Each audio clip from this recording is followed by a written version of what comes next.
Hello, everybody, and welcome to the latest episode of Super Paranormal Chronicles. Today, I'm delighted to have a professional name, Heather Leigh. Heather Leigh is the founder of Exploration Paranormal. She's an author, and we'll get into the rest of it, what she does in a little bit. Heather, welcome.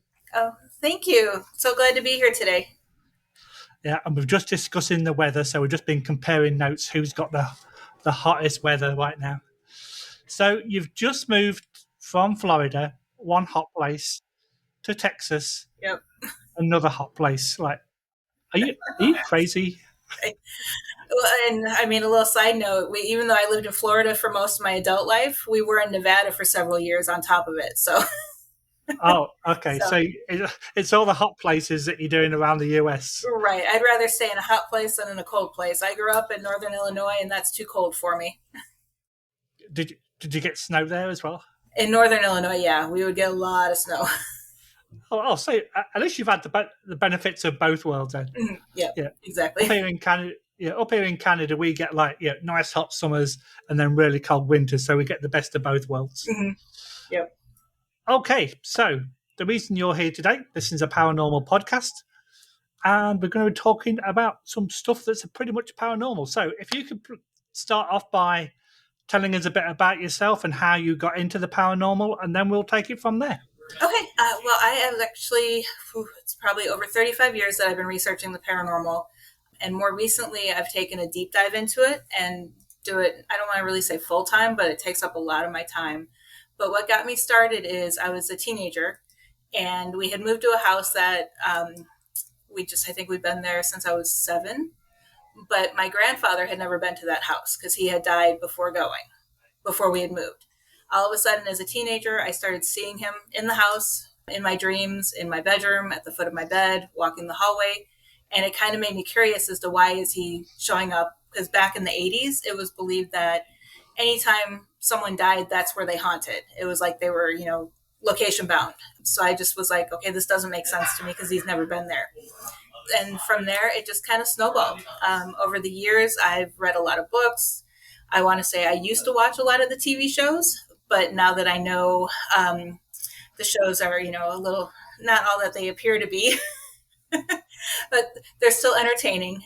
But it's a lot of reading, and I would say within the last 10-ish years, I took a full deep dive into it, went back to school, got my PhD in paranormal science, started my team, worked with several other teams, and here we are. So it's interesting that you say that you saw your grandfather. So would you say that you've got any mediumistic skills or anything like that? I do believe I have those skills, but for me, it's not something that I wanted to develop further to where I could, use them more often. So I do know that I see and hear things that most people don't. But I'm more of a scientific type of person. So I don't want what I feel to affect the data. So that's kind of why, I know the abilities are there. I choose not to develop or use them. Okay. And they always say that, if ghosts and spirits do exist, let's be a little bit skeptical right now. That if you see one, they do come back for a reason. Mm-hmm. So did you actually find out, or could you actually discover any reason why your grandfather came back to visit you? The only thing I could think of, because it does tie into a more recent story that I have with my grandfather, is that he was more or less watching over me because I was real close to him growing up. I was like his little shadow. We had lived with my grandparents when I was before he had passed. So it was like he was a big presence in my life and I was a big part of his life. So I really do think that, how teenagers are going through all the drama, high school, dating and all of that stuff. I think he was kind of watching over me. But then fast forward until 2018, I had been diagnosed with kidney disease and hadn't seen him for quite some time. And we were living in Nevada. So, of course, a place that he had never been with and never been in that home. And he started coming to me again. And I had a dream one night that he told me it wasn't my time because I was diagnosed at stage 5. And I woke up and he was sitting on the side of my bed, rubbing my arm, and then he faded away. So I do believe that the connection I have there is he's watching over me more than anything else. And the fact that it's your grandfather and you know who he is, that's kind of got to be pretty reassuring to know that, you know, the presence that you're seeing Mhm. is not there to be malevolent, is there for a caring reason. Right. Exactly. Yep. Cool. So moving on, after you seeing your grandfather for the first time, what kind of route did you take to think to yourself, right, I want to do this as, like, yeah, seriously, and look into the paranormal? Right. Well, it was a lot of my family didn't take our vacations to Disney World or anything like that. We would actually explore all the old Civil War sites, a lot, north and south. We would travel the whole East Coast exploring those for our vacations. So anytime I would go somewhere that had a ghost tour, had a paranormal opportunity to learn, because this was before the internet. So there really was no searching, how do I start my own team? How do I do this? It's more or less when you go to a location, you have to ask questions. Throughout the years, I met Mark Nesbitt up in Ghost of Gettysburg.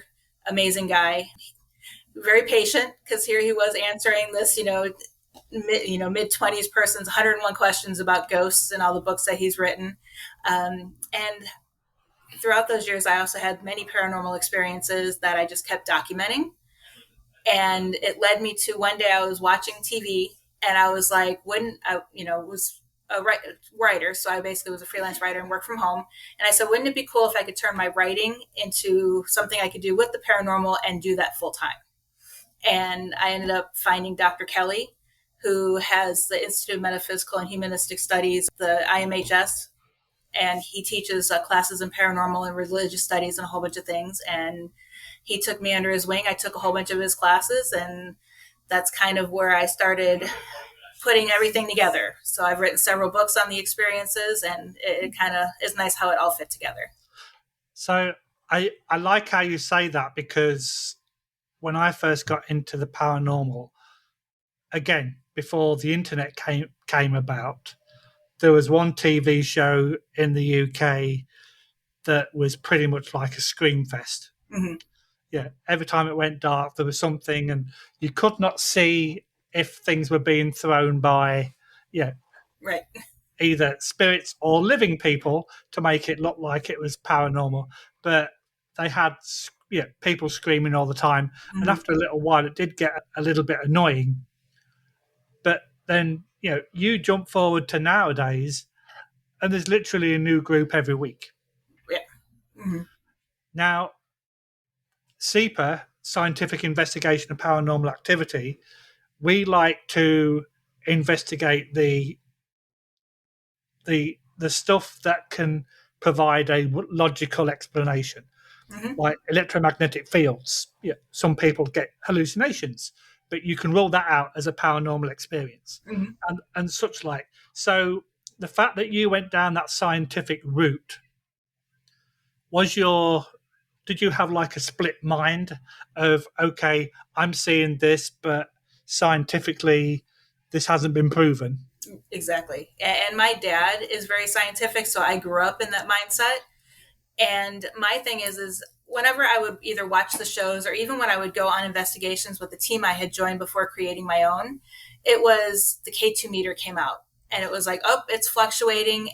But if you really take the time to sit back and study how far radio waves and TV waves and, cell phone waves, even if you put your phone on airplane mode, it doesn't mean there aren't other waves coming through.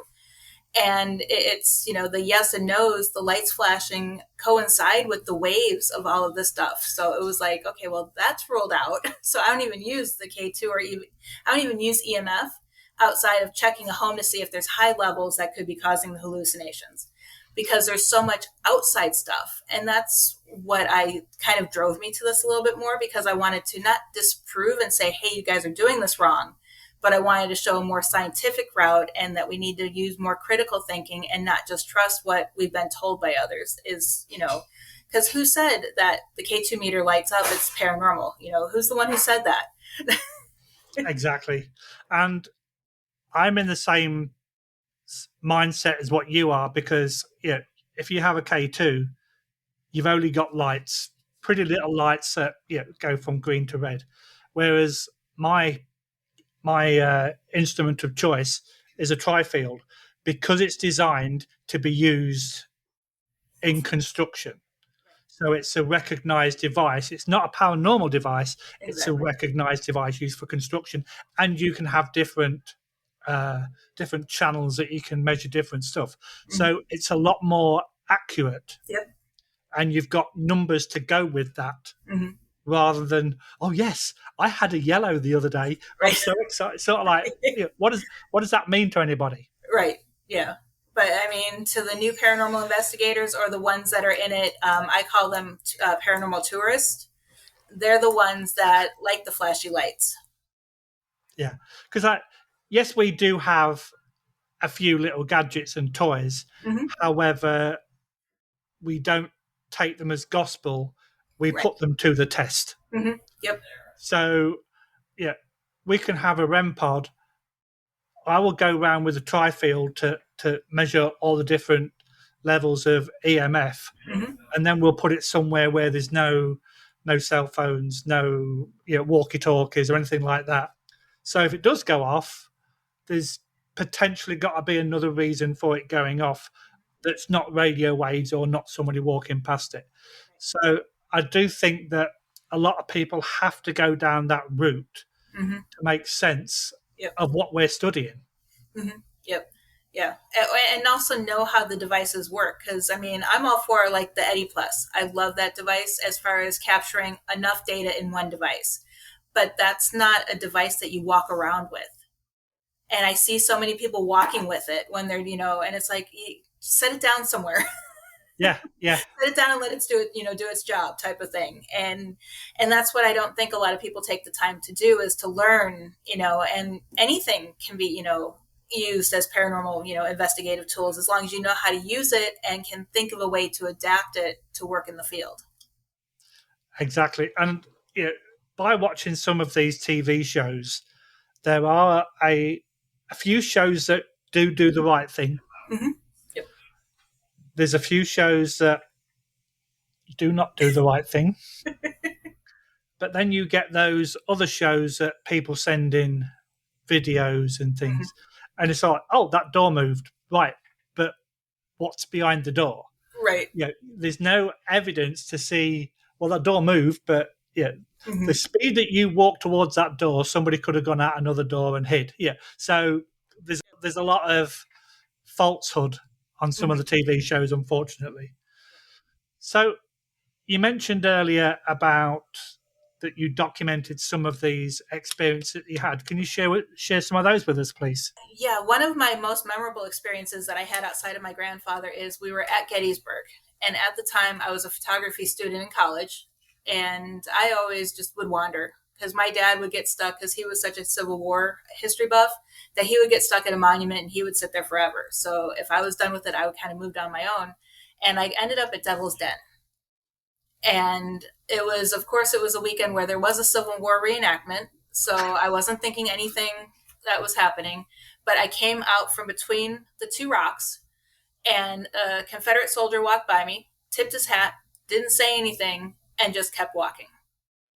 And I was like, I'm a photography student. What was I thinking? I should have grabbed, I was just so amazed that he was full dressed, looked very authentic.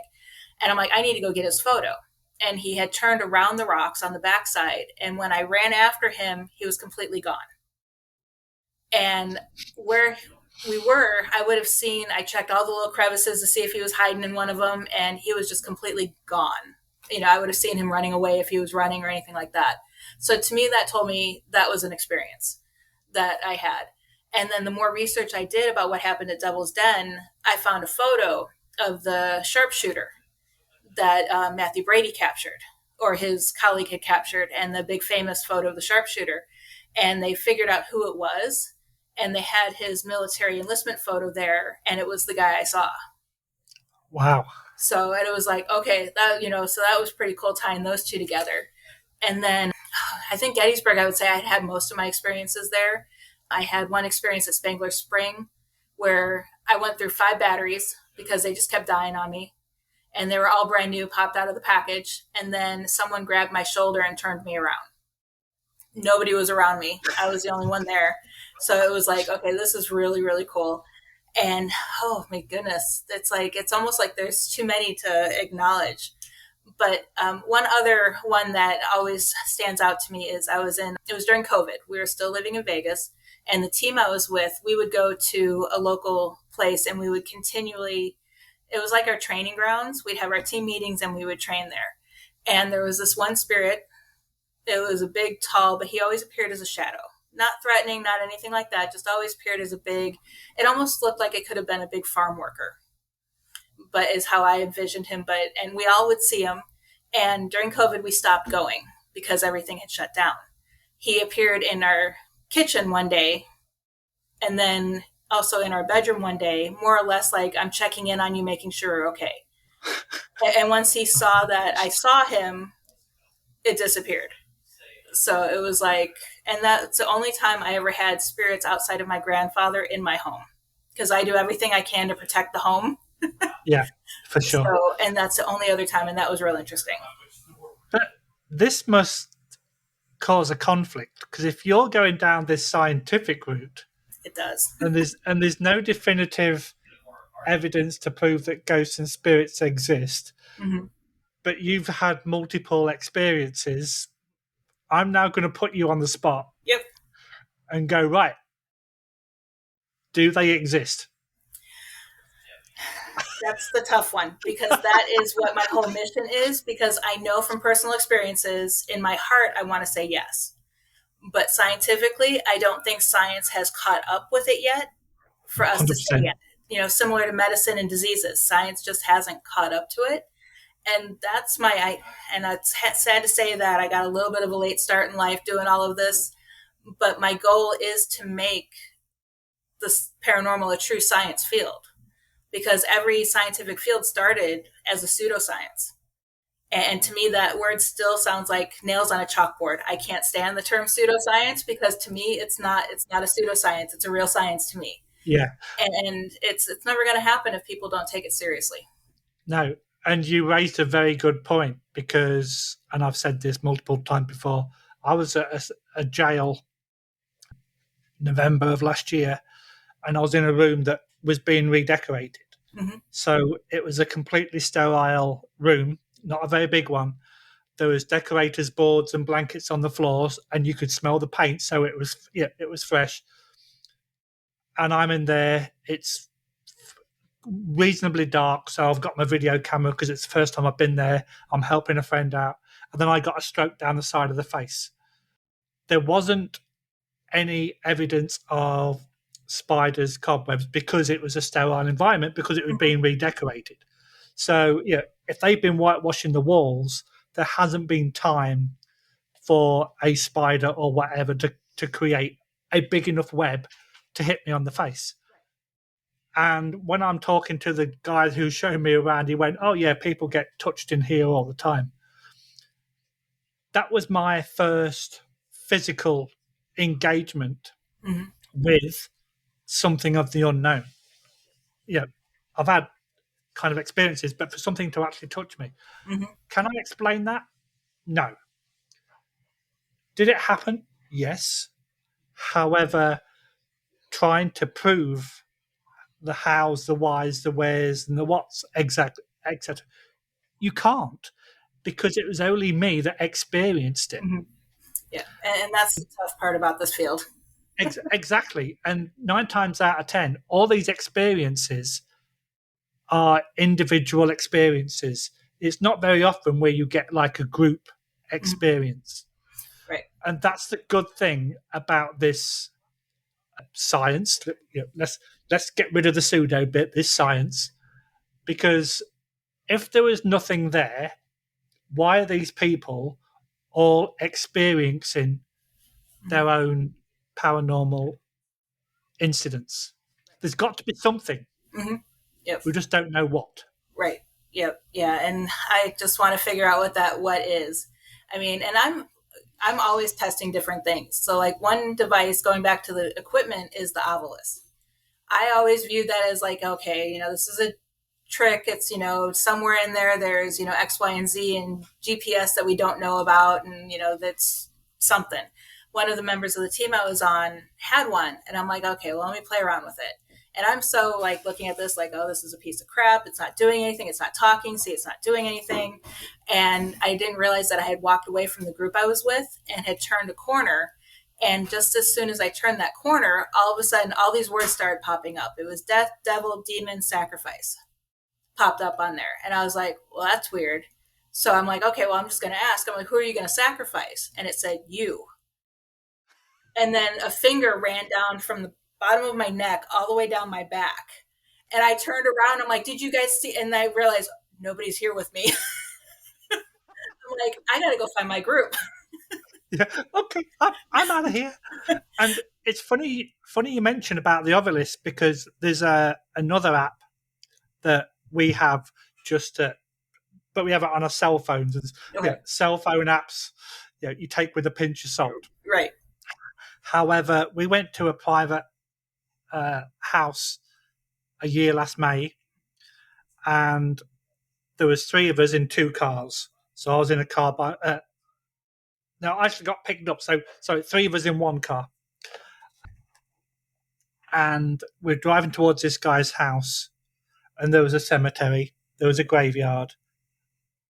Didn't really mention it, but yeah, we did say, "Oh, I wonder if anybody related to the house is in the graveyard." Mm-hmm. Pulls into the driveway. The guy comes out of the house, meets us, and we're talking to him, and he goes, "Oh yeah, this part of the house was built in 1875. This part was built in 1950." And he'd been experiencing noises coming from his basement, but it only kind of occurred. He's a bit of an author, and he was writing a new book on demonology. Mm-hmm. So, yeah, a rational human being would go, well, your mind's working overtime, you're hearing things, all this. So he goes down into the basement, we turn the app on the phone on, and the first few words that come out of it were cemetery, graveyard, 1875, come and find me. Mm-hmm. It's like, hang on a minute. Yeah. What are the chances, unless it's got a built-in microphone that is listening to you all the time, mm-hmm. which, a lot of these things you literally have to press them on right. the app, are going to come out with those words at that precise time. Mm-hmm. Yep. Yeah. So from a scientific point of view, oh yeah, it's just coincidence. Like, seriously, coincidence? Yeah. it doesn't make sense. Right. Yep. So do you now trust the Ovilus, or are you still slightly skeptical? I'm still skeptical. I want to play around with it a little bit more, but shortly after that is when COVID hit and we stopped investigating together. So what came first, the forming of the group, or you starting to write all these stories about Southern Nevada, Florida, all these? Right. I joined a group out in Vegas, and just so I can get my feet and test things out and try to play around. And then it was, so I want to say towards the end of COVID, I had already started writing my first book. That was the Haunted Southern Nevada Ghost Towns. And I'm sorry, my son keeps walking back and forth behind me. I like it how he tries to duck under the. Yeah, you're going to have to duck further, dude.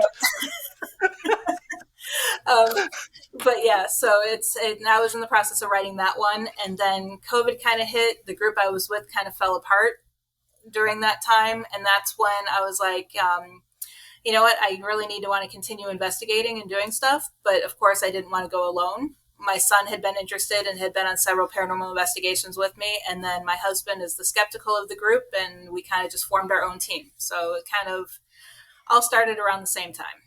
Okay.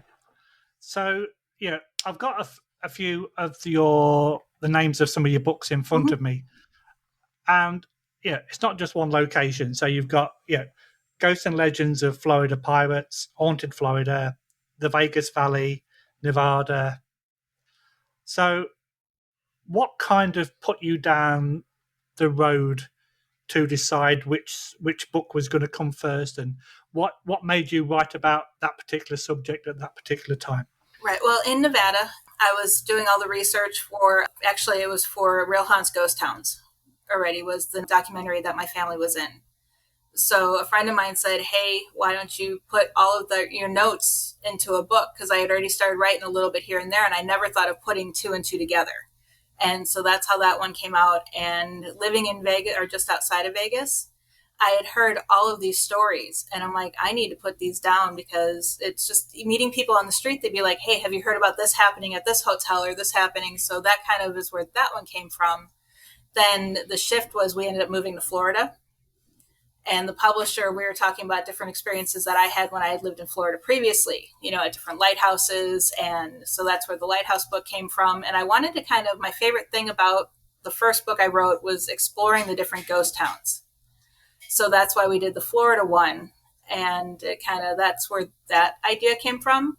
But then the pirate one, that one was probably one of the most fun ones to write, because of all the pirate stories, and the publisher and I, when we were brainstorming, we thought that's a story that tying the paranormal to the pirates is something that hadn't been done yet in Florida. And it's good that you mentioned the pirate one, because you watch some of these TV shows. Mm-hmm. The amount of pirates that was in in and around Florida and Mm-hmm. the East Coast and the Southern Coast, like there was thousands of them. Yep. So why shouldn't there be residual energy of some of these people? Because people can say again that ghosts and spirits don't exist, but how are people seeing these apparitions? There's got to be something Yeah. for this to happen, and not everybody's crazy. Yeah. Not Exactly. everybody's having you're not having like a midlife crisis. If you see something, you saw it. Mm-hmm. Yep. So okay, what kind of order did these books? Because I've just got the list, so I don't Okay. really know what order they come in. So, which was your very first book? And like I say, just talk to Okay. us about that. Yeah, it was Haunted Southern Nevada Ghost Towns, that explored areas like Goldfield, Gold. I even included, it's not really a ghost town per se, but I categorize it as one because it's not as populated as it used to be, and that would be Boulder City, where the Hoover Dam is. So there's a huge chapter on that one. And holy cow, the endless places that we found that were considered ghost towns out there. I know when we went to Goldfield, we found significant connections, Nevada, to the Civil War, the southern portion of the Civil War. Confederate graves were out there. When we went to Nelson, Nevada, it actually had its own mini Civil War, because deserters from both the North and South went Uh-huh. out there, and they ended up fighting out there instead of, they're like, okay, wait, we're from opposite sides, let's, and they just continued that. And all of that energy from those mini battles that they had, mining accidents, collapsed mines. I actually explored a collapsed mine, and partway through the investigation, and this experience is in the book, but I felt like I was being crushed. Just, I couldn't breathe. And at the same time, I was hearing screaming of men. And when they got me out of that area, we were talking to the mine owner, and he's like, "Oh yeah, that collapsed in the 1920s, and they didn't get everybody out. So that meant there were still bodies buried in the rubble where I was exploring." This goes back to your mediumistic skills again. Mm-hmm. Yeah. So don't tell me you're not, because you are. You I just just won't don't. admit it. I don't push it, because I want. I Yeah, want scientific proof. Why is this happening to me? yeah, and I don't think you're quite ready to go into a laboratory to be tested on just yet. No. Nope. I want So to do the testing. No. yeah, so I'm getting the theme that wherever you live, you decide to write about the paranormal. Yep. You lived in Nevada. Mm-hmm. You wrote about Southern Nevada ghost towns. You lived in Vegas, ghosts and legends of the Vegas Valley. You've been in Florida, ghosts and legends of Florida pirates and haunted Florida roadside attractions and haunted Florida. So the $1 million question now: you've just moved to Texas. Yep. I'm assuming that Texas will be the next batch of books. Yep. I'm working on haunted Texas ghost towns. That didn't. How long have you been living in Texas now? A month and a week. So Or 5 actually, a month weeks. and 2 weeks now. Okay, 6 weeks, and you've already started the book on the new location. Yep. Okay, But between that and working full time, that's why my house isn't unpacked yet. yeah. Well, we can't see it from the camera, so we're okay. So this is a bit of a random one that I'm intrigued about. You also self-published a book called 13 Things Ghost Haunting Taught Me About Network Marketing. Yep. Now, I can actually relate to that because, to be networking, you're talking to loads of different people. Mm-hmm. And since I've been doing this podcast in February, since February, the amount of people that I'm now talking on both sides of the pond, Mm-hmm. yeah, everybody wants to talk to each other within this field. Yep. Yeah, you get some, I don't know, sports teams where you've got, okay, we never speak to them because they're the opposition and stuff like that. But in the paranormal world, it always seems to be that everybody wants to speak to each other because we've all got similar stories. Right. Yep. And everybody likes talking about these stories. And if you're talking to somebody with similar stories but in different location, Mm-hmm. you're all ears. You want to learn more. And for someone like yourself that's got a scientific approach to it, it makes you understand more. Mm-hmm. Would I be right in saying that? Oh yeah, exactly. Yep. Yeah. So, at what point did a TV network reach out to you? It was on our Facebook page when we were starting to dabble with the idea of launching our team. We hadn't officially announced it, but I did create a Facebook page. And actually, they had also reached out to the other team that I had been a part of, but I was their social media marketing person. So the email came to me. And the director of that team was out of town, so he told me to handle it. And so I responded to them, and motion picture video, they're amazing. It's a husband-wife organization for documentaries, and we had a blast. They started talking, and they wanted to feature the team that I was on originally. But then when they learned that we have a couple and their son, and they all go ghost hunting together, they loved that idea. So that's when they ran with it. And so we had a lot of fun with that. We've been in 3 of their films now, and we're in the process of talking about doing a 4th one coming up soon. Prior to that, what I loved is just a producer from Discovery Channel had reached out. We filmed a pilot up in Goldfield, but that one, of course, didn't make it to the TV screen. But that was with an old investigator of mine that I used to partner with, and it was the 2 of us up there investigating, and that was a lot of fun. And then more recently, it's just one thing I always tell people is don't get in this field to get on TV, which is what a lot of people do. And we're proof of that.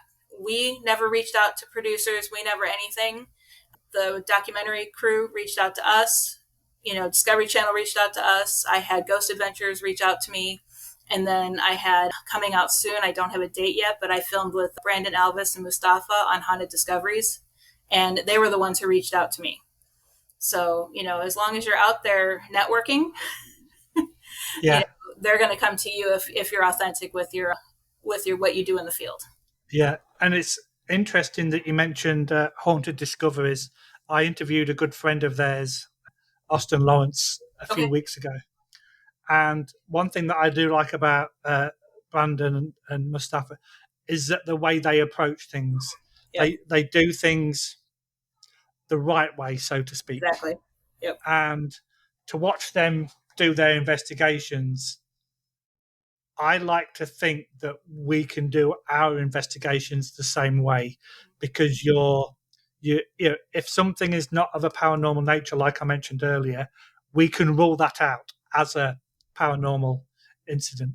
And that's the mentality that people have to have. Mm-hmm. As like you said earlier, we're not going to be taken seriously if you sort of like either fake evidence or okay, I know this REM pod's going to go off if I press my walkie-talkie in.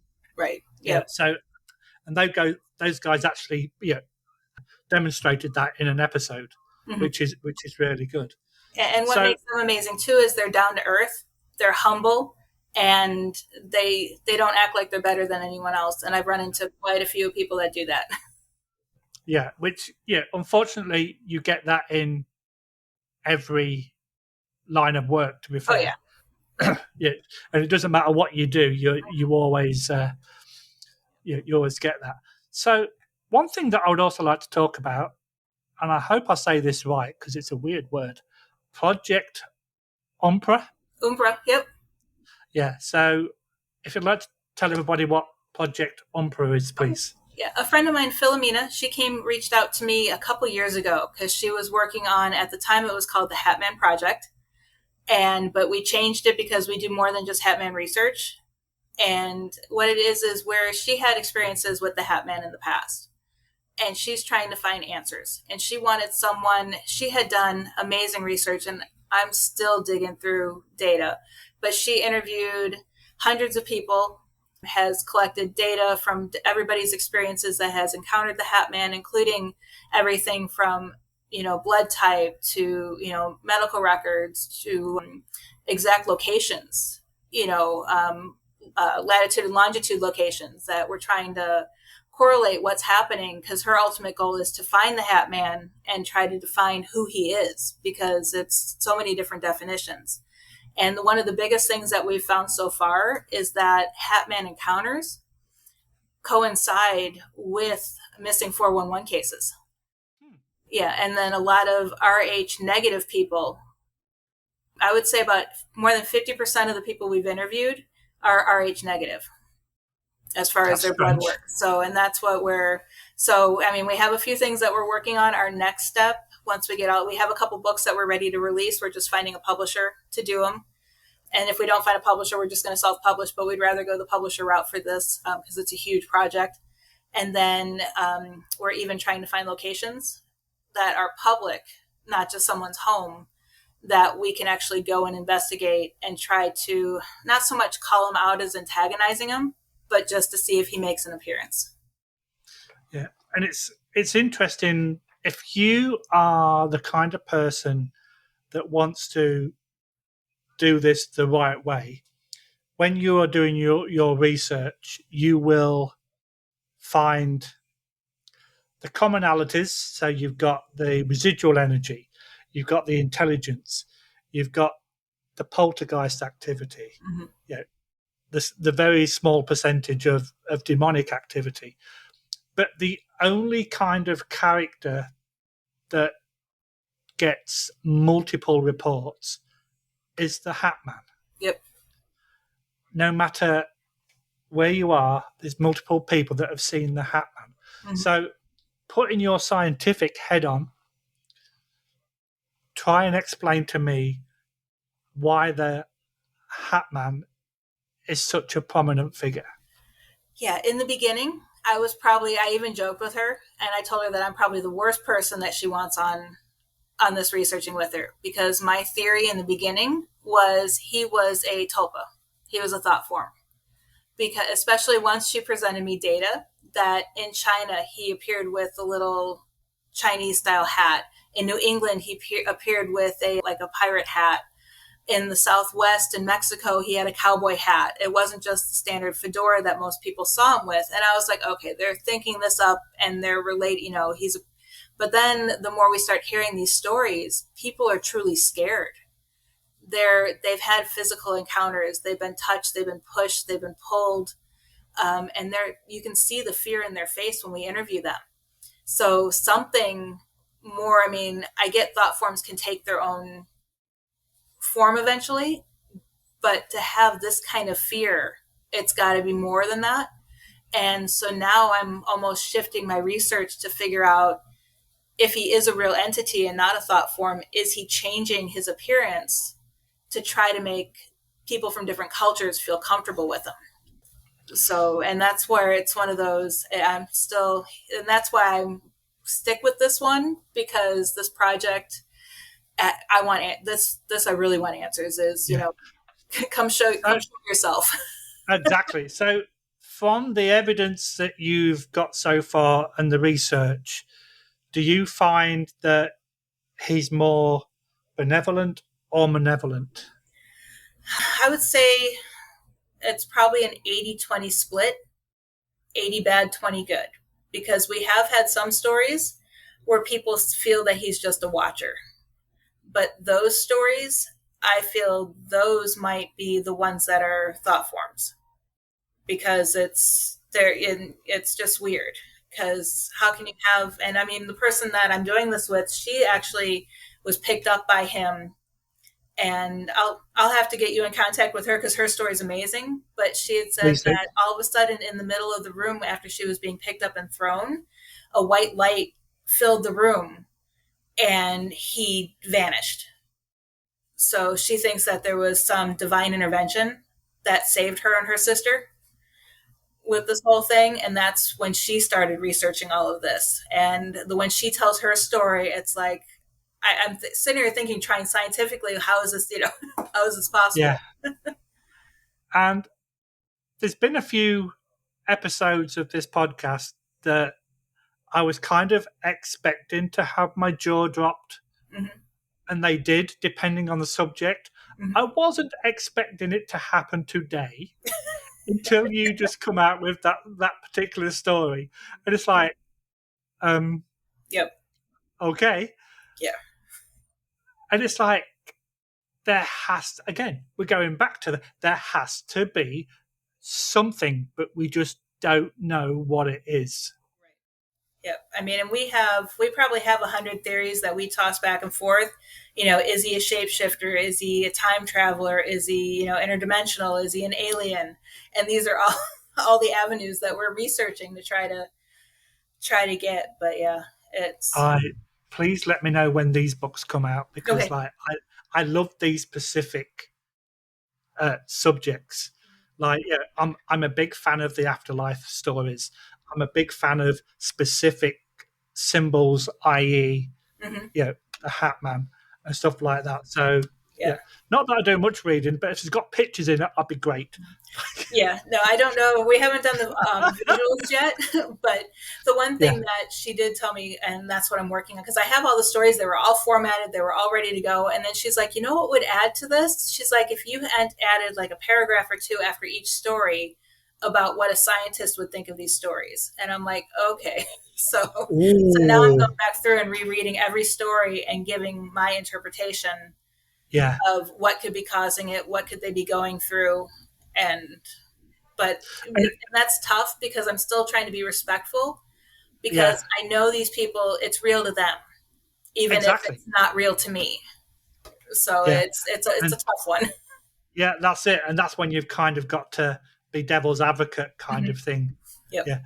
But one thing that I did kind of remember about the Hatman is there used to be, it was either a wine or a port or some kind of like wine, drink that had a symbol of a black hatted shadow man. And there's been quite a few reports of it being this individual, or the outline being extremely similar. But it's weird that if he hasn't got a hat on, they just call him a shadow figure and leave it at that. Yep. But like you said, he's wearing different kinds of headwear in different locations. Yeah. Is it? Yeah. It's something that you just can't answer. It's sort of like, is it the the angel of death, so to speak, or is it But it doesn't always do a bad thing. It just so. Yeah, right. I know I'm kind of mumbling now, but it's kind of, it's an unknown entity of what it is, and trying to get to that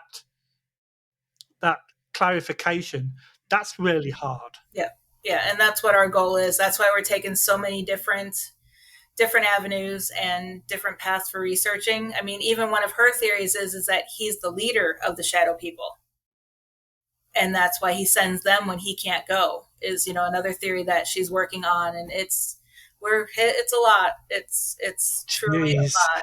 There's going to be some parental guidance on that book. I can see it coming. So far it's in 4 books. We have 2 books with personal experiences from everybody we've interviewed that has agreed to let us publish their story. And then we have a book on that we've outlined and we're working on as to who he is and what he is, and all of our different theories are all in there.